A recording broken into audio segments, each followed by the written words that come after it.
It was raining, the kind of rain that soaks you to the bone, no matter how tightly you try to hold your umbrella. I didn't even have an umbrella, only a red waitress uniform with a thin white apron tied too loosely around my waist. The fabric clung to me, and each step splashed cold water into my shoes. My hands were trembling, not only because of the weather but because of what I carried. A wallet, heavy and expensive-looking, the kind that could never belong to someone like me. I had seen it fall. The man had been sitting at one of our tables earlier that evening, quiet, well-dressed, not the kind of customer who lingers. His suit was navy blue, his shoes shined, and the way he carried himself told me he belonged to another world, far above the small restaurant where I worked double shifts to help pay for my mother's medicine. He had finished his meal quickly, left a generous tip, and disappeared into the storm outside. I hadn't noticed until I went to clear the table that something had slipped from his pocket. At first, I thought it was just another napkin, but when I bent down, my breath caught in my throat. A wallet, thick, smooth leather, and when I opened it, hesitantly, guiltily, with fingers that shook, I saw more cash inside than I had ever held in my entire life. For a moment, the storm outside became nothing compared to the storm inside me. My mother's face flashed before me, pale, weak, the doctor's words about treatments we couldn't afford. Rent was overdue. My younger brother had been kicked out of his school because we couldn't pay his fees. And here, in my hand, was enough money to make all of it go away, at least for a little while.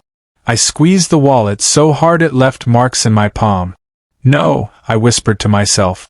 This isn't mine. This is someone's amanat, their trust. If I keep it, I'll be stealing. And no matter how poor we are, I can't let that be the way my family survives. That was what my father had taught me before he passed away. Preeta, honesty is the only treasure no one can take away from you. So I ran. The rain blurred the streetlights into smeared halos of gold. My apron flapped behind me as I pushed past people, calling out, "Sir!" "Excuse me, sir." But my voice drowned in the roar of the storm. My lungs burned, my hair stuck to my face, and tears mixed with rain until I couldn't tell them apart. Finally, I saw him. The man with the navy blue suit was just ahead, walking calmly under his umbrella, unaware of the chaos chasing him. My feet pounded the pavement. I reached him and grabbed at his sleeve. "Sir, please, wait." He turned, surprised, his dark eyes narrowing at the sight of a drenched waitress gasping for breath, clutching something to her chest. For a second, I felt like a fool, like maybe I had made a mistake. But I held out the wallet with both hands, almost like an offering. This is yours." "You dropped it." His expression changed instantly. He looked at the wallet, then at me, then back at the wallet. His brows lifted in disbelief. Slowly, he took it from me, opened it, and checked inside. His jaw tightened, but not in anger, more like shock. The cash, the cards, the documents, everything was still there. "You," he began, his voice low, almost swallowed by the rain. "Do you realize what you've just done?" I bit my lip, unsure how to answer. "I just gave it back. It wasn't mine." His eyes softened. "Most people wouldn't have. Especially not with this much inside." He slipped the wallet into his coat pocket and studied me, as though I were some puzzle he couldn't quite figure out. "What's your name?" "Preeta," I said, suddenly self-conscious, tugging at my wet apron. "Well, Preeta," he said slowly, "you may have just saved me from the worst night of my life. This wallet doesn't just hold money. It holds things I can't afford to lose." I nodded, not knowing what else to say. A silence stretched between us, filled only by the patter of rain. Then he did something unexpected. He smiled. Not the polite kind of smile customers give, but something real, something warm. "I don't usually do this," he said, "but I think I owe you more than just a thank you. My name is Sanjay." He extended his hand. For a second, I hesitated. His hand was clean, strong, the hand of a man who had never scrubbed dishes or balanced trays for 12 hours straight. But I took it anyway. His grip was firm, and there was something reassuring about it. "Nice to meet you, Sanjay," I whispered. "Nice to meet you, Preeta," he replied. Then his smile widened and his words startled me. "Tell me, would you like a job?" I blinked at him. A job?" "Yes," he said simply, as if it were the most natural thing in the world. "You've proven something tonight. You have honesty, courage, and determination. Qualities I value. I run a company. We always need people like you." I stared at him, trying to process his words. Was this real? Was he serious? "But I'm just a waitress." "No one is just anything," he interrupted. "You showed me integrity when you could have chosen the easy way. That means more to me than any degree or polished resume. Come by my office tomorrow morning. Let's talk." My heart thudded painfully in my chest. This had to be some kind of dream. A billionaire. I didn't know that yet, but I could sense his wealth in every detail of his appearance, was offering me, a soaked waitress with nothing but debts and worries, a job? My voice cracked. "I don't know what to say." "Say yes," he said with a chuckle, tilting his umbrella so it shielded me too. For the first time that night, I felt a little warmer. And so, with the rain still pouring around us, I nodded. "Yes, I'll come." That night, when I returned home to my mother's small room and my brother's worried eyes, I didn't tell them everything. I just said, "Something good happened today." And for the first time in months, I let myself believe that maybe, just maybe, life was about to change. But little did I know, that job offer wasn't just an opportunity. It was the beginning of tests I couldn't have imagined, tests of loyalty, of sacrifice, of love, and of how much a person can endure before breaking. And it all began with a wallet in the rain. I barely slept that night. My mind kept replaying the moment in the rain, Sanjay's hand taking mine, his voice offering me something I couldn't quite believe. A job. Not just any job, but one that might lift me out of the endless cycle of waiting tables and worrying about rent. By morning, my doubts were louder than my hope. What if it was just politeness? What if he forgets? What if I go there and they laugh at me for even showing up? But something inside me, some stubborn flicker of faith, pushed me to iron my only clean dress and tie my hair neatly back. The city was alive with traffic when I arrived at the address he had scribbled on a slip of paper.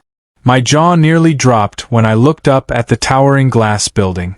The name, Sanjay Enterprises, gleamed in silver letters across the entrance. My stomach twisted. He hadn't just been some wealthy customer. He was that Sanjay. I had heard his name whispered in the news, in magazines left behind by other waitresses, one of the most powerful businessmen in the country. For a moment, I almost turned around. What business did I have walking into a place like this? But then I remembered the wallet in the rain and his words, "Come by my office tomorrow." So I took a deep breath and stepped inside. The lobby was brighter than anything I had ever seen, polished marble floors reflecting chandeliers that sparkled like constellations. Men and women in suits hurried past me, their heels clicking like a constant rhythm of authority. I clutched my small handbag tighter, acutely aware of how out of place I looked. "Can I help you, miss?" the receptionist asked, her tone polite but curious. "Yes," I said, trying to steady my voice. I have an appointment with Mr. Sanjay." She raised her brows as though she wasn't sure she had heard me correctly, but after a quick phone call, she smiled. "Of course. He's expecting you. Take the elevator to the 20th floor." I think my knees nearly gave out in the elevator. Expecting me? He actually meant it. When the doors opened, I found myself in a quieter, more sophisticated part of the building. And there he was, standing outside his office, speaking with a group of executives. His suit today was charcoal gray, his tie perfectly knotted. Yet when he saw me, his expression softened. "Preeta," he said warmly, dismissing the others with a nod. "You came." "Yes," I murmured, trying to keep my hands from trembling. "Good," he said. "Come in." His office was enormous, the kind of space I had only ever seen in movies. Floor-to-ceiling windows overlooked the city skyline, and shelves lined with books and awards filled the walls. I tried not to gape, but it was impossible. He gestured for me to sit. "I'll be honest with you, Preeta. My company is huge. Thousands of employees. But integrity is rare. That's why I want to give you a chance here. Not because of your resume, but because of your honesty. Do you understand?" I nodded slowly. "I think so, but I don't know if I'm qualified." "You'll learn," he said simply. "I'll start you in the administrative department. Simple tasks, files, records, communications. But you'll be watched, Preeta. Not just for skill, but for character." Something in his tone made me straighten. "I understand." And so, my life at Sanjay Enterprises began. At first, everything felt like stepping into another universe. The desks, the computers, the endless flow of paperwork, none of it was familiar. But I worked hard. Every morning, I left home early, packed my lunch, and threw myself into learning. The other employees looked at me curiously, some with kindness, some with suspicion. To them, I was just a waitress who had somehow landed a job without qualifications. But I kept my head down. I wanted to prove myself. Not just to them, but to Sanjay. He would occasionally pass by, offering a nod or a brief smile, but mostly he left me to my work. It wasn't until my first test came that I realized what he had meant about being watched. One evening, after most people had gone home, I was still at my desk, organizing files. A man from another department, Raghav, I think his name was, approached me with a friendly smile. "You're the new girl, right? Preeta?" "Yes," I said cautiously. He leaned closer, lowering his voice. "Listen, I need a favor. There's a report due tomorrow morning, but I'm running late.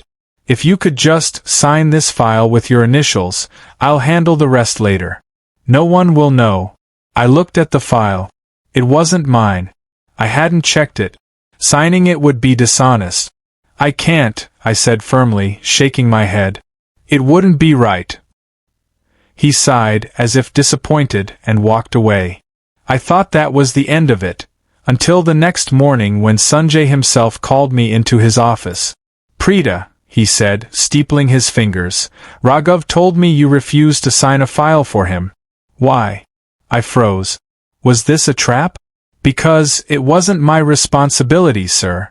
I hadn't reviewed it. If I signed it, I'd be lying." For a long moment, he just looked at me. Then, slowly, he smiled. "Good. That's exactly what I wanted to hear." I blinked. "You mean it was a test?" "Yes," he admitted. "You'll find that this company, and life in general, will tempt you in many ways. It's easy to compromise for convenience. Harder to stand firm. But you did." My cheeks warmed, though I wasn't sure if it was pride or embarrassment. "Thank you, sir. Call me Sanjay," he said gently. "You've earned that much." Days turned into weeks, and with each passing task, I felt more at home. I learned to manage schedules, answer calls, and organize meetings. It was exhausting but fulfilling. Every evening, I returned to my mother and brother with stories, not of hardship, but of hope. For the first time, they saw me smile. Yet not everyone was happy about my presence. Whispers spread through the office. "She's just a waitress," Sanjay picked up. "Why does he favor her? She must have done something to impress him." I tried to ignore them, but the doubts crept in. Was I really here because of my honesty, or because Sanjay felt sorry for me? One afternoon, as I sat at my desk, I overheard two employees talking. "She won't last long," one said. "Let's see how honest she is when money's involved." Their words made me uneasy. And sure enough, another test arrived. A client came to the office, dropping off a sealed envelope meant for Sanjay. He wasn't in, so the client handed it to me. The envelope was thick, heavy. Inside I could feel bundles of cash. My heart skipped. "Give this to Mr. Sanjay personally," the client said firmly. The moment he left, I sat staring at the envelope. It would be so easy to slip a few bills out. No one would ever know. My hands trembled, not because I wanted to, but because I feared the temptation itself. I put the envelope into my drawer, locked it, and didn't leave my desk until Sanjay returned. When I handed it to him, unopened, he looked at me carefully. "You didn't peek?" "No," I said, meeting his eyes. "It wasn't mine." For a moment, his gaze softened again, the same way it had in the rain. "Good," he said simply. But something in his expression told me he was thinking more than he said aloud. That night, as I walked home under the streetlights, my mind was heavy. Why was he testing me again and again? What did he really want from me? I didn't know then that this was only the beginning. That Sanjay wasn't just testing me for work, but for something much deeper, something that would change both of our lives in ways neither of us expected. If someone had told me a month earlier that I would be working in a billionaire's office, I would have laughed. Yet here I was, filing reports, answering calls, sitting in meetings where people used words I barely understood. Every day felt like I was climbing a mountain, but I refused to stop. Still, something had shifted between Sanjay and me. He wasn't just my boss anymore. Sometimes I would catch him watching me during meetings, his eyes thoughtful, almost searching. He always addressed me with respect, but there was a warmth in his voice that others didn't receive. And that warmth made me nervous. I reminded myself daily, he is your employer. You are just a worker here. Don't imagine things that aren't real. But the truth was, I felt seen in ways I hadn't before. One late evening, when most of the staff had gone, I was still typing up minutes from a meeting. The office was quiet, only the hum of the city outside filling the silence. Suddenly, his door opened and Sanjay stepped out. "You're still here?" he asked. I nodded. "Just finishing up." He leaned against the doorframe, studying me. "You don't have to work yourself to exhaustion, Preeta. You've already proven your dedication." I hesitated, then said softly, "I'm not doing this just for you, Sanjay. I'm doing this for me. For my family. For a future I never thought possible." Something flickered in his eyes at my words, and he nodded slowly. "I respect that." A silence stretched between us. Then, unexpectedly, he said, "Come inside. I want to show you something."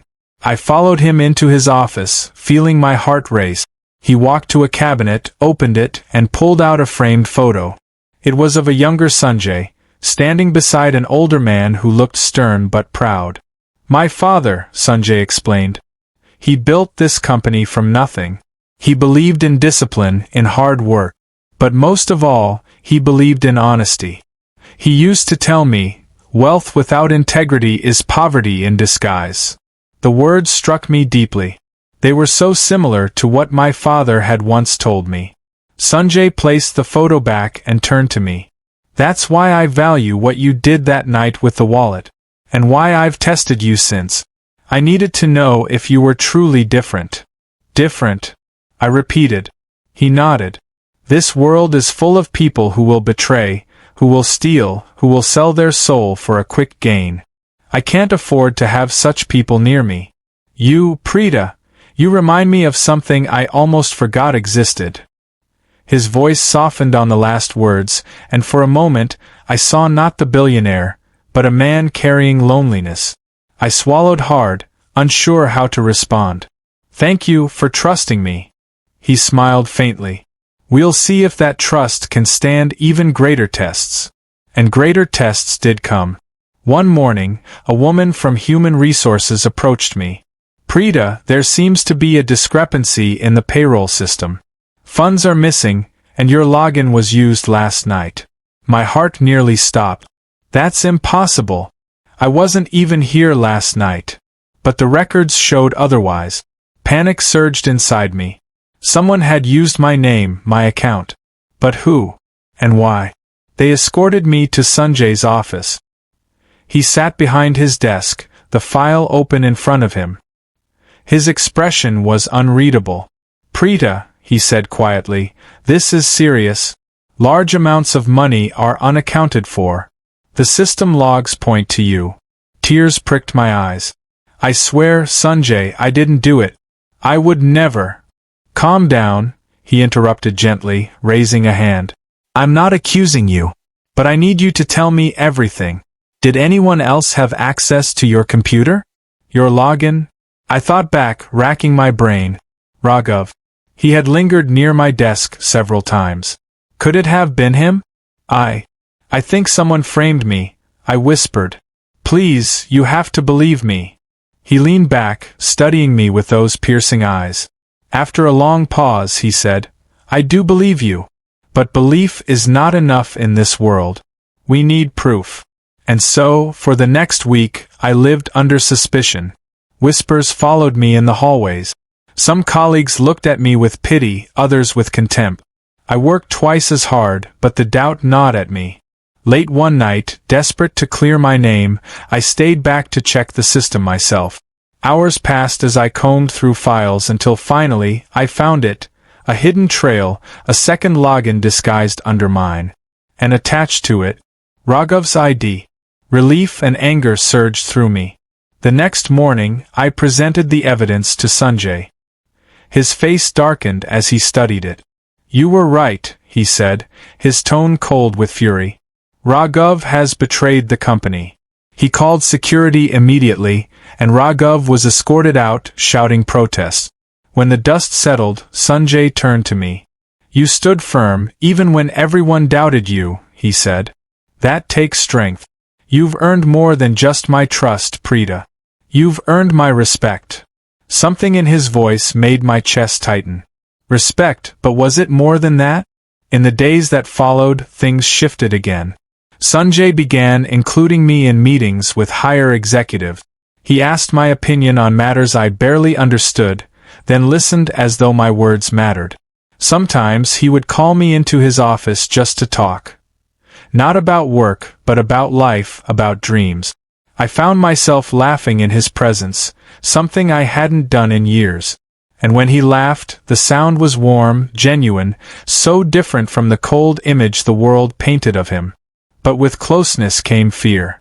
People noticed. Rumors spread faster than fire. The waitress is climbing her way into Sanjay's heart. She's using her honesty as a weapon.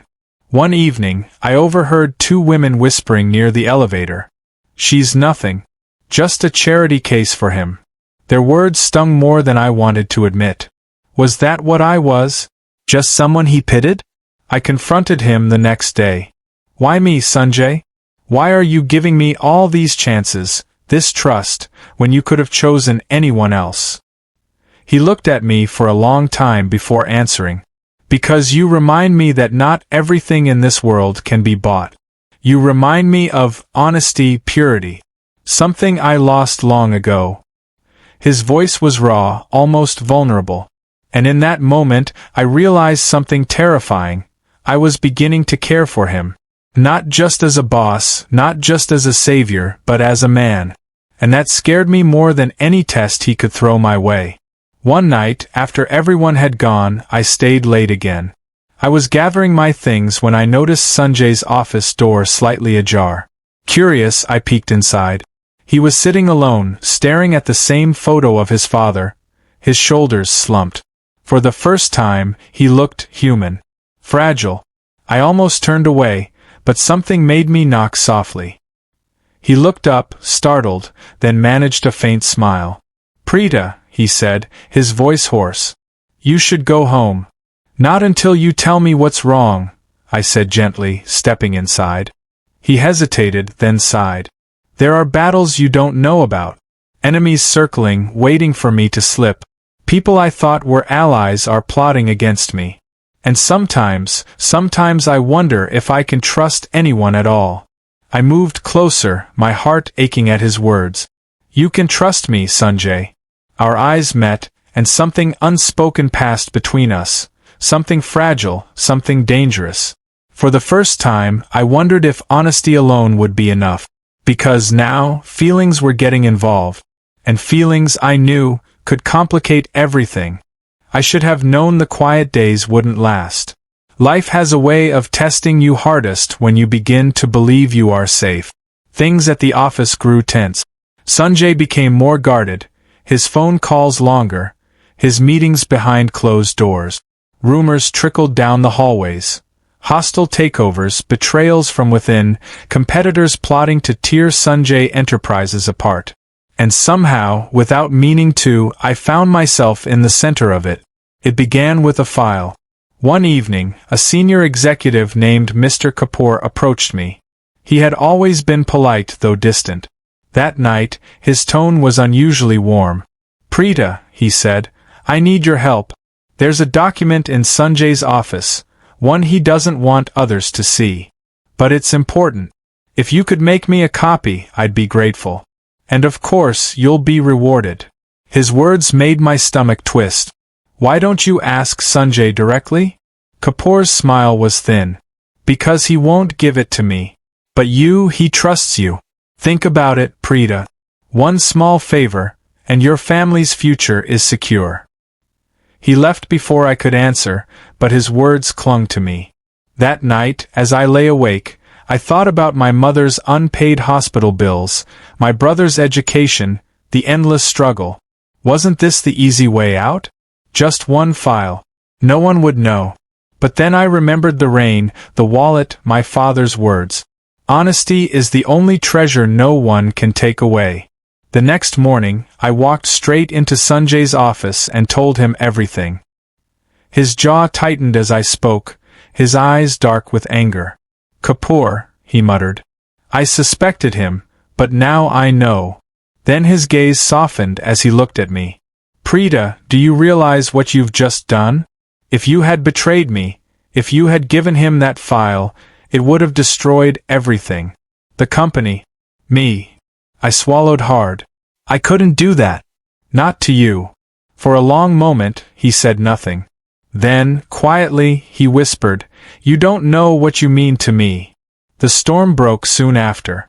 Kapoor was caught leaking confidential information to rivals. A scandal erupted, threatening to tarnish Sanjay's reputation. 4 days, the office was chaos. Lawyers, reporters, shareholders all demanding answers. Through it all, Sanjay stood tall, but I could see the weight he carried. And I stood beside him, not because it was my duty, but because I wanted to. One night, after another exhausting day, he called me into his office. The lights of the city glittered through the windows, but his face was tired. "Preeta," he said, his voice heavy, "why do you stay? You don't have to. This isn't your fight." I looked at him, really looked at him, the man who had once been just a stranger in the rain. "Because I believe in you. Because you believed in me when no one else did. And because honesty doesn't mean anything if you abandon it when things get hard." Something broke in his expression then, some wall he had built around himself. He stepped closer, his eyes searching mine. "You've given me more than loyalty, Preeta," he murmured. "You've given me hope. Do you know how rare that is?" My heart pounded. Words failed me. For a moment, the air between us was thick with something neither of us dared to name. But before anything more could be said, his phone rang, shattering the moment. The final test came a week later. I was on my way out of the building when a stranger stopped me. A woman, dressed elegantly, her eyes sharp. "You must be Preeta," she said smoothly. "I represent people who have interests in Sanjay Enterprises. We know he trusts you. And we know you can access things others cannot." She held out an envelope. Thick. Heavy. "All we need is a small detail, an upcoming bid, a signature. Nothing dangerous. This is just business." I didn't open the envelope, but I didn't need to. I could feel the weight of money inside. More money than I had ever imagined. Enough to pay for my mother's treatments, to clear every debt, to start a new life. For one dizzying moment I thought about it. About how easy it would be. About how no one might ever know. But then I saw Sanjay's face in my mind. His trust. His respect. His quiet smile when I had returned his wallet. I pushed the envelope back into her hands. "No," I said firmly. "Not now. Not ever." Her expression hardened. "You'll regret this." Maybe I would. But as I walked away, my heart felt lighter. When I told Sanjay what had happened, He listened silently, his eyes never leaving mine. When I finished, he rose from his chair, walked around the desk, and stood before me. "Preeta," he said softly, "do you know how many people in my world I can truly trust? None. Not one. Except you." His voice shook slightly, and for the first time I saw tears in his eyes. "You've shown me what loyalty really means. You've shown me honesty that money can't buy. And you've shown me love, even if you don't call it that." My breath caught. "Sanjay." He reached for my hands, his grip warm, steady. "I don't care what the world says. To them, you may be a waitress. To me, you are the person who saved me. Again and again. And I can't imagine my life without you." Tears blurred my vision, but they were not of sorrow, they were of relief, of joy. For so long I had carried the weight of struggles, of doubts. But in that moment I realized something simple and profound. I had found someone who saw me, truly saw me, and valued me not for what I had, but for who I was. I squeezed his hands, my voice trembling. "And I can't imagine mine without you." Life didn't magically become perfect after that. There were still battles to fight, challenges to face.